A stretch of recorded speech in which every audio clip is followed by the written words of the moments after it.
Assalamualaikum warahmatullahi wabarakatuh. Perkenalkan, saya Lili Triana dengan nomor induk mahasiswa E281-19080, Fakultas Pertanian, Prodi Agroteknologi, Universitas Tadulako.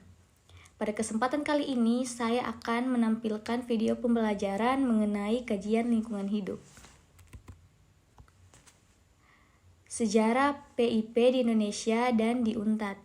Sejarah PIP di Indonesia dimulai dari sejarah suatu bangsa, dapat dilihat perkembangan pendidikan yang dianyam oleh rakyatnya. Namun, tidak ada bangsa yang berkembang secara dinamis tanpa ada proses, pergerakan, dan perkembangan pendidikannya. Pendidikan adalah kebutuhan mendasar suatu bangsa. Begitu pula bangsa Indonesia yang mencerdaskan kehidupan bangsa dan bernegara, serta meningkatkan harkat dan martabat bangsanya. PIP di UNTAD. PIP UNTAD ini dicetuskan sejak tahun 1982 dan dibahas dalam serangkaian seminar dan lokal. Namun, proses implementasinya masih terbatas pada bidang pendidikan, belum berjalan simultan ke dalam Tridharma PT. Kajian lingkungan hidup masih dalam tatanan konsep tertulis dan belum jelas. Dari manajemen terjadi masa inkubasi yang panjang dari lahirnya ide-ide dan gagasan PIP sampai dengan tampil atau munculnya program aksi implementasi PIP. Selanjutnya yaitu konsep lingkungan hidup. Lingkungan hidup adalah sistem yang merupakan kesatuan ruang antara makhluk hidup dan komponen abiotik lainnya. Interaksi antar lingkungan alamiah dan sekitarnya membentuk sistem ekologi atau ekosistem. Lingkungan memegang peran sebagai habitat bagi kehidupan makhluk hidup di muka bumi. Dalam kesatuan utuh menyeluruh dan saling mempengaruhi dalam membentuk keseimbangan, stabilitas, dan produktivitas lingkungan hidup. Macam-macam norma lingkungan hidup ada 5, yaitu norma sosial, norma hukum, norma ketertiban, norma kebersihan, serta norma keindahan. Lanjut yaitu jenis-jenis lingkungan hidup. Lingkungan hidup terbagi menjadi 2 jenis, yaitu lingkungan hidup alami dan lingkungan hidup buatan. Lingkungan hidup alami adalah lingkungan hidup yang terbentuk karena proses alam dan di dalamnya terdapat unsur abiotik, unsur biotik, organisme kecil, serta perpaduan segala kondisi yang bekerja secara dinamis.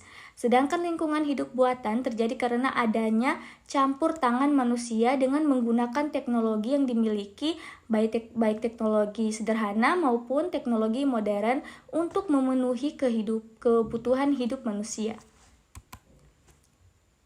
Selanjutnya yaitu prinsip-prinsip dasar ilmu lingkungan. Ilmu lingkungan memiliki prinsip dasar yaitu prinsip interaksi, ketergantungan, keanekaragaman, keselarasan, kegunaan, arus informasi aktual, dan keberlanjutan.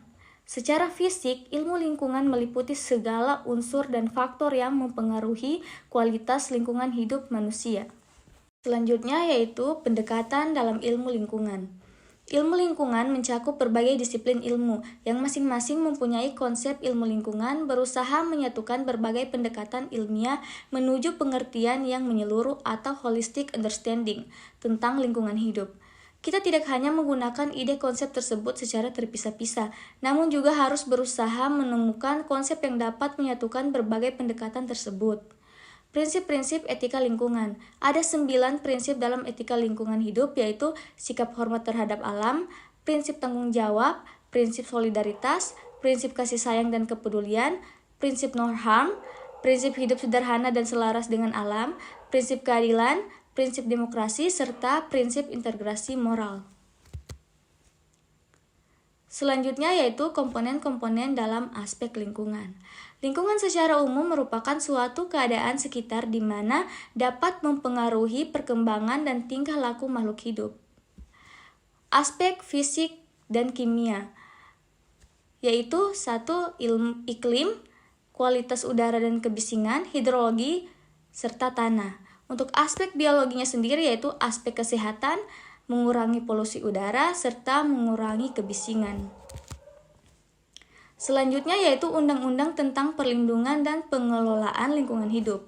Kualitas lingkungan hidup yang semakin menurun telah mengancam kelangsungan perkehidupan manusia dan makhluk hidup lainnya, sehingga perlu dilakukan perlindungan dan pengelolaan lingkungan hidup yang sungguh-sungguh dan konsisten oleh semua pemangku kepentingan, serta agar lebih menjamin kepastian hukum dan memberikan perlindungan terhadap hak setiap orang untuk mendapatkan lingkungan hidup yang baik dan sehat sebagai bagian dari perlindungan terhadap keseluruhan ekosistem.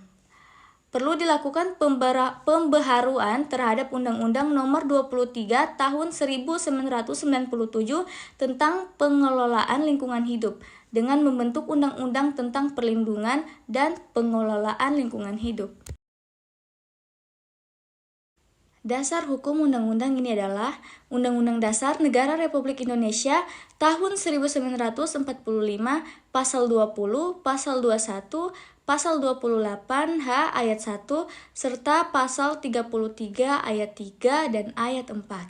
Dalam undang-undang ini diatur tentang asas, tujuan, dan ruang lingkup, perencanaan, pemanfaatan, pengendalian, pemeliharaan, pengelolaan bahan berbahaya dan beracun, serta limbah bahan berbahaya dan beracun, sistem informasi, tugas dan wewenang pemerintah dan pemerintah daerah, hak, kewajiban, dan larangan, peran masyarakat, pengawasan dan sanksi administratif, penyelesaian sengketa lingkungan, penyidikan dan pembuktian, dan ketentuan pidana.